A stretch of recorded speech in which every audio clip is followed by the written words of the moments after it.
yeroo amma keessa jiru tana wanni akkaan hiikaa heddummeesse gorsa dogongoraa ka dubartiin bultii qabdu dubartii akka isii ta bultii balleessite tajaarsa jalaa deemte tajaarsa ifirraa hiikte takkaanuu tajaarsa wajjiin wal dhabdee ustee mana teessurraa fudhattuutu akka malee bultii diiga.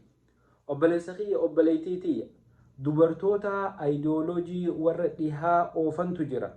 Warra feministii ganamaa fi galgala akkuma dhalaan tun dhiiraa gad taate akka dhalaan tun coqqonamu jirtu akka shari'aan islaamaa dhalaa tana hiraarsite dhalaan jaarsa isii kabajuun akka xiqqeenya dhalaan nyaata godhuun uffata miicuun ilmaan ifii mana keessatti ol qabdee gaqqabuun tuni akka gadi galummaa taate warra itti fakkaattutu jira feministoota jechuun warri kun jaarsa isaaniitti wajjin turuu hin danda'an.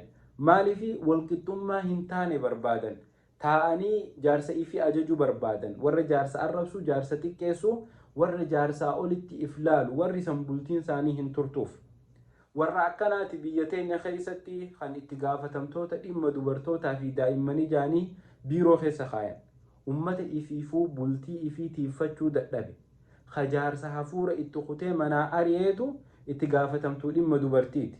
Hojiin isii yoo dhalaan xiqqoo komii takka kaaste manguddoo yaameetiin walitti si araarsaan hin jirtu.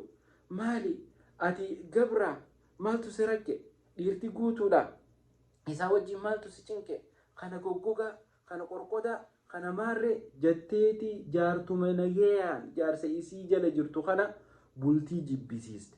Obboleettii tiyya yaata bultii qabdu akkana jettee intala ifiifuu bultii hin qabne.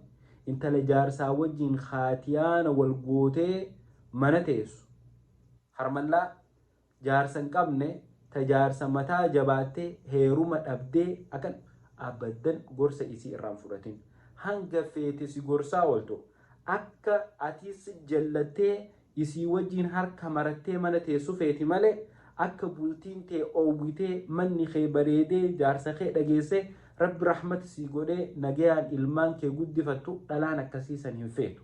Dhalaan gorso badaa si gorsitu tajaarsa keetirra si kakaasu kana jalaa deem maaltu si cinqe addunyaan balloodha deem rahaa godhi hummataa si garagalche wallaahi aziim gorsa akkasiin dhagayen. Dhalaan bultii diidee ifiifuu mana teessu atiis akka bultii tee diidee isii wajjin wal qixxaattee teessuu feeti gorsa isii dhageessee bultii tee firraan balleessin. Bultii tee jabeeffadhu hiikkaan faashinaa miti jaarsa kee dhagayi ilmaan kee kunuunfadhu mana kee kunuunfadhu mana kee tasgabbeessii nagayaan mana kee gattaayi gorsa warra akkasiisan gurraan hin dhagayin rabbi bultii teenya hunda nuu haatiissu rabbi bultii teessan hunda isinii haatiissu. Wassalaamu alaikum.